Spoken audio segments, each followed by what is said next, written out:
नमस्कार, जोहारी। चलते हैं झारखंड की ताज़ा खबरों की ओर, लेकिन उससे पहले अगर आपने अभी तक इस चैनल को सब्सक्राइब नहीं किया तो सब्सक्राइब कर लें, जिससे कि आपको झारखंड की ताज़ा खबर रोजाना मिलती रहे। सबसे पहली और बड़ी खबर, आज ईडी के हिनू स्थित क्षेत्रीय में दो अलग अलग मामले में साहिबगंज के डीसी रामनिवास यादव और कांग्रेस से निलंबित विधायक इरफान अंसारी से पूछताछ हो रही है।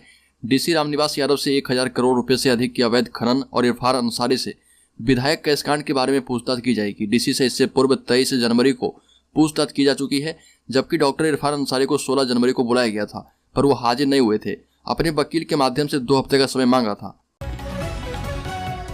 ऋण पास में टेंडर घोटाला। ऋण पास में L1 एजेंसी के चयन में हेरफेर कर टेंडर घोटाला करने का मामला सामने आया है। सवालों के घेरे में परचेज सब कमेटी के साथ साथ ऋण पास की डायरेक्टर जयती सिमलई भी है।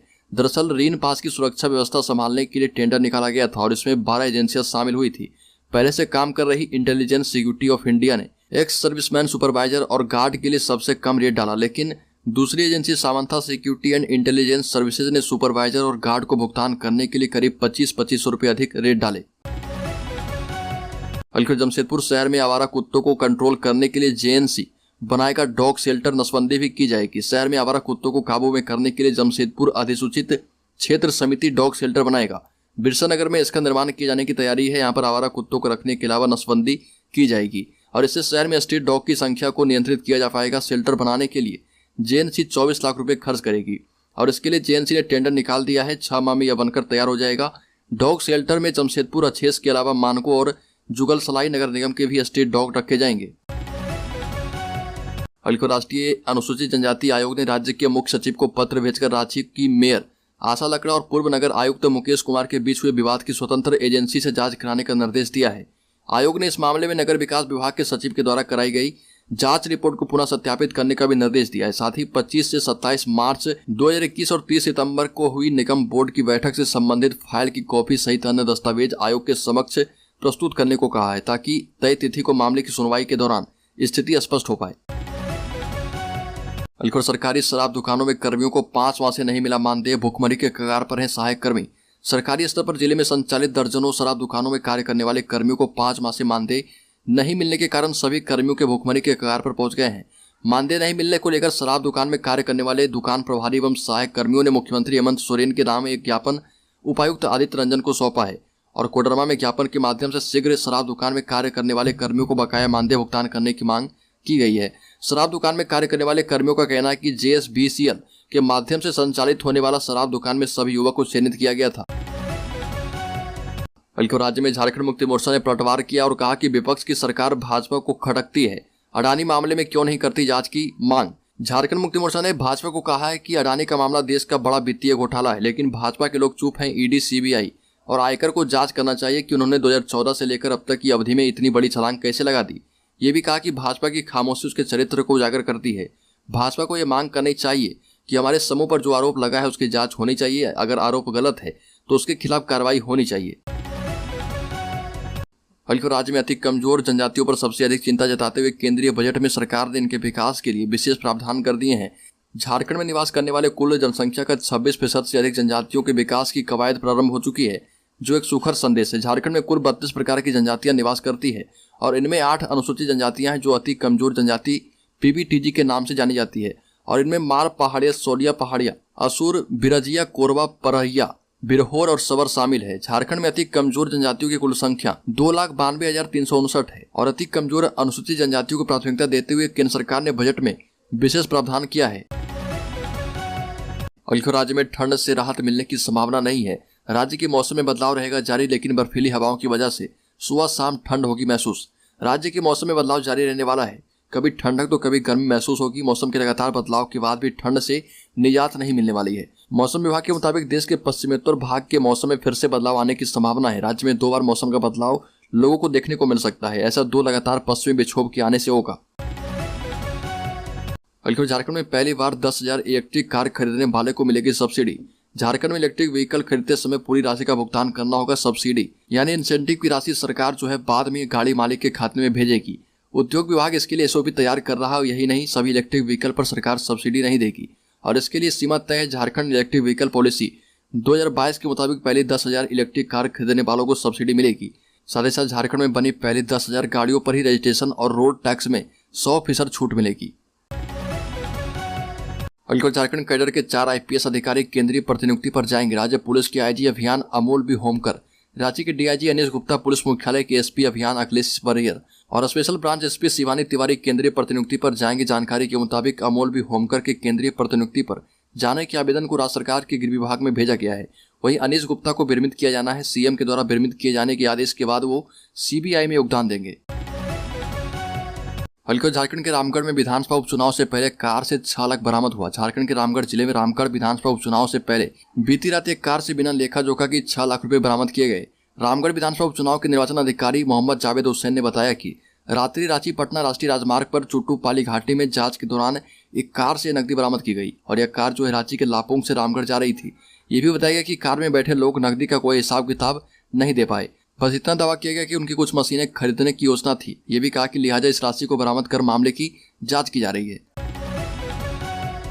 झारखंड में फिर से फंसेगी 3,000 शिक्षकों की नियुक्ति। आपको बता दें कि झारखंड में 80 उत्कृष्ट और 325 आदर्श विद्यालय में लगभग 3,000 शिक्षकों की नियुक्ति होगी और इसे लेकर झारखंड शिक्षा परियोजना SIP ने सभी जिलों को पत्र भेज दिया है। इसमें प्रावधान के अनुरूप सभी वर्गों के आरक्षण के लिए कॉलम बनाया गया है, पर आर्थिक रूप से कमजोर वर्ग यानी EWS के आरक्षण का उल्लेख नहीं किया गया है। ऐसे में शिक्षक नियुक्ति प्रक्रिया भी फंस सकती है। नियुक्ति के लिए जिलों को भेजे गए पत्र में कहा गया है कि नियुक्ति संविदा पर होगी, लेकिन विद्यालय में स्वीकृत पद के विरुद्ध आवश्यकता के मुताबिक रिक्त पदों पर शिक्षकों का चयन होगा। शिक्षा परियोजना ने जिला के शिक्षकों की नियुक्ति के लिए विज्ञापन जारी करने के लिए फॉर्मेट भी भेजा है। झारखंड के 12 नक्सलियों पर चलेगा देशद्रोह का मुकदमा। 3 पर है 1-1 करोड़ का इनाम। झारखंड सरकार ने 12 नक्सलियों पर देशद्रोह का मुकदमा चलाने की अनुमति दे दी है। इन नक्सलियों के खिलाफ 18 अप्रैल 2018 को गोइलकेरा थाना में IPC की धारा 121 और धारा 121A के तहत दर्ज किए गए मामले में मुकदमा चलाया जाएगा और जिन नक्सलियों पर मुकदमा चलेगा उनमें भाकपा माओवादी नक्सली संगठन की सेंट्रल कमेटी के 3 नक्सली भी शामिल है। तीनों पर 1-1 करोड़ रुपए का इनाम है। झारखंड में NDA को मिलेगा लोजपा का साथ। रामगढ़ उपचुनाव में करेंगे प्रचार। लोजपा ने रामगढ़ उपचुनाव में NDA उम्मीदवार सुनीता देवी को समर्थन देने का ऐलान किया है और ये जानकारी राष्ट्रीय लोक जनशक्ति पार्टी के प्रदेश अध्यक्ष राजकुमार राज ने किया है। और आपको बता दें कि पत्रकारों से बातचीत में प्रदेश अध्यक्ष ने कहा कि राष्ट्रीय लोक जनशक्ति पार्टी के प्रदेश पदाधिकारी रामगढ़ उपचुनाव में कैंप करेंगे और सुनीता देवी की जीत सुनिश्चित करने के लिए जनसंपर्क अभियान चलाएंगे। रामगढ़ उपचुनाव के लिए लोजपा के राष्ट्रीय अध्यक्ष सह केंद्रीय मंत्री पशुपति कुमार पारस ने चुनाव संचालन समिति का गठन किया है। संचालन समिति के सदस्य के रूप में रंजीत राम और राजकुमार रवानी एवं प्रतिमा कुमारी के अलावा ऋतुराज दीनानाथ ठाकुर को शामिल किया गया है। राज्य में नैनो फर्टिलाइजर के उद्घाटन पर झारखंड मुक्ति मोर्चा ने उठाए सवाल। कहा कि इसमें निजी हित शामिल है। झारखंड मुक्ति मोर्चा के केंद्रीय प्रवक्ता सुप्रिय भट्टाचार्य ने देवघर में नैनो फर्टिलाइजर के उद्घाटन पर सवाल उठाया और कहा कि जिस जमीन पर नैनो फर्टिलाइजर का उद्घाटन केंद्रीय गृह मंत्री सहकारिता मंत्री अमित शाह ने किया, उसकी जमीन को लेकर खेल हुआ है। और सुप्रियो ने कहा कि उस जमीन पर पहले टाटा कंपनी साबुन बनाती थी, फिर किसी अंतर्राष्ट्रीय कंपनी में साबुन कंपनी का विलय हो गया, फिर जियाडा की वह जमीन 2016 में एक विशेष व्यक्ति को हस्तांतरित हो गई और इसमें खेल यह था कि इसे सहकारिता विभाग के अधीन लाया जाए जहां जामा भारत सरकार का पहनाया जाए, लेकिन निजी हित शामिल है। झारखंड में पारा शिक्षकों की आकलन परीक्षा लंबित सर्टिफिकेट जांच भी अधूरा है। झारखंड में पारा शिक्षकों की आकलन परीक्षा 1 साल बाद भी नहीं हो पाई है और अभी भी इसके लिए आवेदन भरे जा रहे हैं। 10 फरवरी तक आवेदन करने की आखिरी तारीख है। वेतनमान को लेकर 2022 के बजट सत्र के बाद राज्य सरकार को निर्णय लेना था, लेकिन इसी माह के अंत से 2023 का बजट सत्र शुरू होने जा रहा, लेकिन अब तक इस पर एक भी बैठक नहीं हुई। आपको बता दें कि पारा शिक्षक इस पर भी गोलबंद हो रहे और आंदोलन की रणनीति बनाने में जुट गए हैं। राज्य के करीब 61,000 पारा शिक्षकों के सर्टिफिकेट की जांच की प्रक्रिया ही अप्रैल 2022 से शुरू हुई, जो कि अभी जारी है। अभी भी सभी पारा शिक्षकों के सर्टिफिकेट की जांच नहीं हो पाई है। इस वजह से आकलन परीक्षा के लिए पारा शिक्षक आवेदन नहीं कर पा रहे हैं। बल्कि राज्य में सनातन धर्म के संरक्षण एवं समर्थन के लिए धर्मांतरण कानून सख्ती से लागू हो। मुख्य अतिथि बगरे मुंडा ने कहा कि आजाद भारत में भी सनातन धर्म कोड और आदिवासियों के खिलाफ वर्षों से साजिश की जा रही है।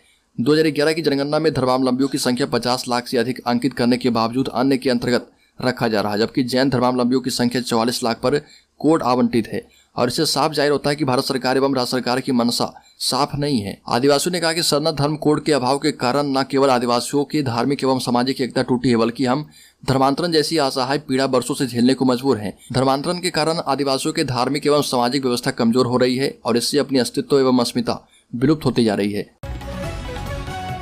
और अडानी के गिरते शेयर से झारखंड में सियासत गर्म हो चुकी है। वहीं पक्ष और विपक्ष एक दूसरे पर हमलावर हैं।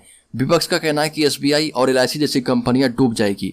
झारखंड मुक्ति मोर्चा के महासचिव सुब्रत भट्टाचार्य ने हिंडनबर्ग की 103 पन्नों वाली रिपोर्ट पर सवाल खड़ा करते हुए कहा कि इतने बड़े घोटाले पर अभी तक चुप है। यहाँ तक कि आरबीआई के साथ साथ ईडी, इनकम टैक्स और सीबीआई जैसी संस्थाएं भी इसमें शामिल है। झामो ने कहा कि भविष्य में एलआईसी और एसबीआई जैसी बड़ी कंपनियों पर खतरा भी मंडरा सकता है और इसके लिए स्वतः संज्ञान लेना चाहिए। राज्य के भाजपा सांसद संजय सेठ ने कहा कि 2024 के लोकसभा चुनाव में भाजपा 375 से भी अधिक सीटों पर करेगी जीत दर्ज। सरायकेला में रांची सांसद संजय सेठ ने कहा कि अगले लोकसभा चुनाव में पार्टी 375 से ज्यादा सीट पर जीत हासिल करेगी। ये भी कहा कि इस साल का बजट देशवासियों के काफी फायदे का बजट होने वाला है। और जिला भाजपा कार्य समिति की बैठक का आयोजन चांडिल स्थित बाबू बागान में किया गया, जिसमें रांची लोकसभा से सांसद संजय सेठ प्रमुख रूप से शामिल हुए और इन्होंने आगामी लोकसभा विधानसभा चुनाव को लेकर कार्यकर्ताओं को उत्साहित करते हुए उनका मनोबल बढ़ाया। रांची सांसद संजय सेठ ने कहा कि 375 से भी अधिक सीटों पर भाजपा लोकसभा चुनाव में विजय होगी और इसके अलावा एनडीए गठबंधन को 415 से भी अधिक सीटें प्राप्त होने की प्रबल संभावना है। राज्य में अगले साल होने वाले लोकसभा और विधानसभा चुनाव के मद्देनजर इस पर अभी से रस्साकसी शुरू हो चुकी है। पक्ष विपक्ष इसके लिए पूरा जोर लगा रहा। सत्तारूढ़ झारखंड मुक्ति मोर्चा के तर्कस में जहां 1932 की स्थानीयता नीति से लेकर सरना धर्म कोड का मुद्दा है, वहीं विरोधी दल भाजपा ने आदिवासी क्षेत्रों की डेमोग्राफी बदलने और उनकी आबादी घटने के आरोप लगाए हैं। और राज्य में सत्ता तक पहुंचने के लिए आदिवासी समुदाय का समर्थन आवश्यक है। एक मायने में यह भी कहा जा सकता है कि सत्ता का रास्ता इसी से होकर गुजरता है। राज्य विधानसभा में 81 में से 28 सीटें आदिवासियों के लिए सुरक्षित है। राज्य के लगभग 5000 सरकारी स्कूलों के बच्चों के मध्याह्न भोजन की थाली में स्कूल के किचन गार्डन में उगाए गए फल और सब्जियां परोसी जाएगी। मनरेगा के तहत राज्य के चयनित स्कूलों में किचन गार्डन डेवलप किया जाएगा। इसके लिए प्रति स्कूल 5000 रुपये खर्च किए जाएंगे।